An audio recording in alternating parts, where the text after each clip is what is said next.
Halo guys, selamat malam. Assalamualaikum warahmatullahi wabarakatuh. Waalaikumsalam. Ketemu lagi dengan saya, obrolan malam. Kali ini sama Pak Yuli, Siap. Yuli Purwanto. Ini apa? Pak Guru. Ya, guru. Maksudnya guru khusus Guru ini apa? Sekolah, SLB. ya sekolah luar biasa. Tapi juga punya profesi lain Iya, sebagai terapis. sebagai Untuk, seorang terapis ya. Terapis apa Pak Yuli? kita melayani tentang bekam, kemudian refleksi dan sirkulum massage untuk istilahnya relaksasi. Kemudian juga mungkin bagi yang cedera olahraga juga insya Allah. Ya, saya sering juga pijat apa namanya? Pijat apa Pak Yuli? Pijat refleksi ya. Iya, refleksi juga. Kemudian untuk istilah relaksasi juga untuk peregangan kita lakukan pemijatan-pemijatan di bagian tertentu. Ya, seperti barusan tadi saya pijat juga. Ini tadi kasusnya itu kepalanya leher itu tengeng, kalau mau buat nengok ke kanan Ada kemungkinan itu salah tidur ketarik gitu ya. Kayak apa namanya? Sakit. Kayak kaku gitu. Tadi kenapa kira-kira Pak? mungkin karena sering tidur dengan kita bantal tidak sesuai, kemudian tercapek, dia tertimbun istilahnya peredaran darah tidak lancar, jadinya istilahnya tidak lancar, tersumbat itu. Ketika kita relaksasi, kita istilahnya lancarkan dengan melakukan baik itu di abdomen seperti ini.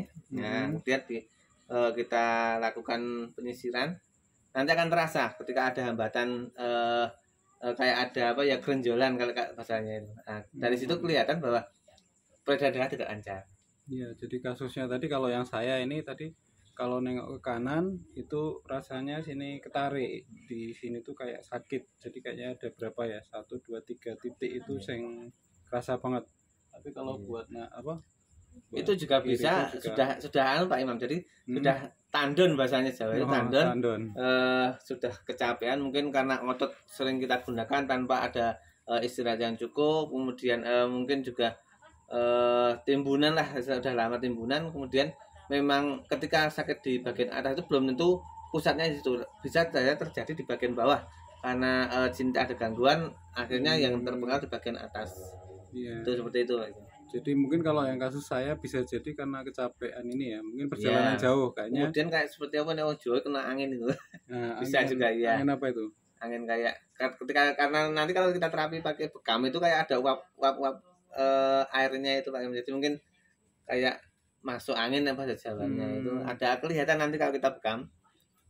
Karena kita tidak hanya pakai pijat, tapi kita kombinasi dengan istilahnya terapi yang lain. Karena satu terapi itu belum tentu bisa menangani untuk kasus-kasus seperti ini. Kadang kita perlu pakai kombinasi dengan bekam, itu akan mempercepat pulihnya gangguan mungkin semacam itu Pak. Jadi kalau kasus saya tadi mungkin mohon maaf ya, saya beberapa hari ini kayak kembung ya. Jadi sering apa namanya apa bahasa kentut itu apa? Oh iya, gangguan.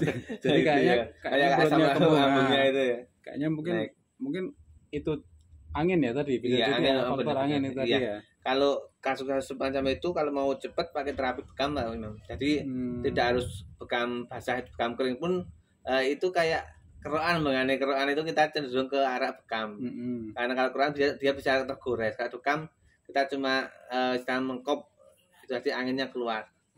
Gitu kan. Berapa lama nek pakai bekam gitu? Kalau bekam itu tergantung kasusnya. Kalau kita cuma satu titik saja ya cepat aja. Paling 5 menit sudah selesai. Tinggal nanti setelah dibekam kita lakukan pengurutan, udah insya Allah itu bisa tertangani gitu kan.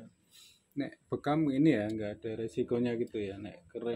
Nggak ada, resikonya sama aja resikonya dengan dikerik pakai koin itu hampir sama, tapi lebih intens dengan bekam itu. Iya, gitu Pak. Nek bekam ya bekam aja ya, nggak dikombinasi sama pijat gitu atau gimana? Bisa kita sebelum pembekaman untuk istilahnya biar lancar itu kita lakukan massage dulu. Ya massage aja standar untuk pelemasan saja. Kita sudah lemas baru kita bekam.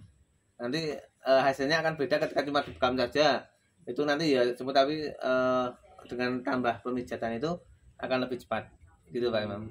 Pengalaman saya seperti itu. Ya. Nek Pak Yuli sudah berapa lama ini? Sudah lama saya terapis. Karena awal dulu saya itu kan cuma jadi sekolahan, memang karena kita tuntutan kerja, nerapi untuk anak-anak yang mengalami gangguan, baik itu organ bawah, kemudian gangguan istilah konsentrasi, kita lakukan relaksasi, kita lakukan terapi-terapi menggerak. Itu akhirnya kok tertarik, oh sudah ini tak gelutin aja. Akhirnya kita menimba ilmu, kita ikut pelatihan di rumah terapi itu. Dia melakukan kayak ada terapi, istilahnya latihan apa namanya, pemijatan, ada namanya sirkulomasa itu untuk capek-capek. Kemudian ada terapi ankle semacam itu, kita memang ikut latihan itu. Kayak ada pelatihannya itu Pak Imam. Ya. Oke, nek pernah nangani kasus yang paling apa ya, paling parah gitu apa yang? Kalau parah, karena memang kalau seorang pemijat itu memang harus tahu karakter ya, kalau istilahnya bahasa kedokteran tahu otot-ototnya itu harus memang menguasai. Banyak kasus ketika cedera mungkin jatuh atau itu langsung kalau tukang pijat tidak tahu langsung di perut, itu sebenarnya itu fatal sekali. Karena banyak kasus ketika kecelakaan itu bukan di perut, dia kalau terapis sudah tahu itu tidak boleh langsung dipijit, kita harus dikompres dengan es. Kalau dulu enggak, malah diparem pakai jahe itu karena panas, ketemu panas apa. Tapi sekarang karena harus memang perkembangan zaman, kalau luka itu memang harus dikompres dulu, baru pemijatan setelah 1 minggu setelah itu. Jadi memang berhati-hati sekali, kita harus lihat kasusnya. Kita harus ketika menangani kasus harus istilahnya pandai mengorek informasi dari si pasien dulu ya informasinya. Ya, tidak hanya kita langsung nangani pijat, enggak, kita sejarahnya seperti apa, cederanya harus memang kita tahu. Gitu Pak. Dan enggak sekali ini ya langsung mari ya. Dulu saya pernah kasus sama Pak Yuli itu sing kecengklok apa dulu ya? Kayak kecetet apa? Kecetet ya, kecetet itu. Dulu ya, sampai susah apa ya, duduk berdiri itu susah ya. Karena di bagian punggung itu dia tidak hanya di punggung, karena di kaki ada gangguan, larinya ke bagian punggung. Iya. Gitu Pak memang. Itu kayaknya sekitar 3 kali terapi ya. 3 kali baru bisa normal. Karena orang cenderung wah diterapi sekali tidak manjur, pindah ke lain. Padahal ketika kita itu ada tahap-tahapannya, misalnya kita relaksasi dulu, mungkin hari berikutnya kita istilahnya bagian yang sakit mana itu memang harus, kalau dokter itu memang harus beberapa tahap kontrol gitu Pak Iman. Tidak bisa langsung penyakit gitu sembuh. Kadang cuma damu aja sembuh, itu saya rasa secara kok ya ada, tapi kan cuma beberapa saja itu kasus. Memang harus butuh penanganan yang beberapa kali mungkin seperti itu kan. Tapi banyak ini apa namanya, banyak kasus itu yang bisa disembuhkan dengan cara ini ya gitu ya. Iya. Kasus-kasus cedera apa namanya, biasanya cedera otot apa gitu. Iya, karena salah kejepit itu bahasanya seperti itu. Kita memang harus benar-benar itu ada kayak terapi sendiri. Nanti kayak dulu pernah saya, kalau sekarang kombinasi ada kotak abal-abal itu perut, karena itu memang udah tahu kadang ya di perut itu lega rasanya seperti itu Pak Imam. Jadi terapi itu tidak hanya satu terapi, kadang memang seorang terapis itu menguasai beberapa teknik untuk penyembuhan. Yang misalnya kasus seperti ini dipakai metode yang ini semacam itu, kayak memang harus beberapa punya pengalaman jam terbang untuk kalau terapis itu memang. Oke, terima kasih Pak Yuli atas sharingnya ya. Mungkin ada pesan-pesan buat. Oke, nggih. Kalau misalnya butuh diterapi ataupun apa, bisa menghubungi kami di nomor, nanti mungkin bisa nanti saya cantumkan nomornya. Oke, nomornya bisa nanti menghubungi Pak Yuli ada di wilayah Sedayu ya, Sedayu Bantul. Oke, itu dulu ya guys. Oke, siap. Terima kasih Pak Imam. Selamat malam. Assalamualaikum warahmatullahi wabarakatuh. Waalaikumsalam.